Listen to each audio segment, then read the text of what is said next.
दादी जी, आपके ज़माने में 10-10 बच्चे क्यों होते थे? बेटी, हमारे टाइम पर बिजली नहीं होती थी। रात को कौन आता था, कौन जाता था, पता ही नहीं बनने वाली हो। बेशरम, क्या कह रही है?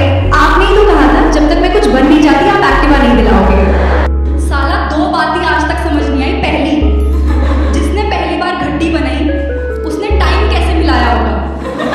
दूसरी, और जिसने पहली बार दही जमाया वो जमन कहाँ से लाया होगा। पत्नी बोली पति से, आज 3 डाकू आए और मेरी लूट ली।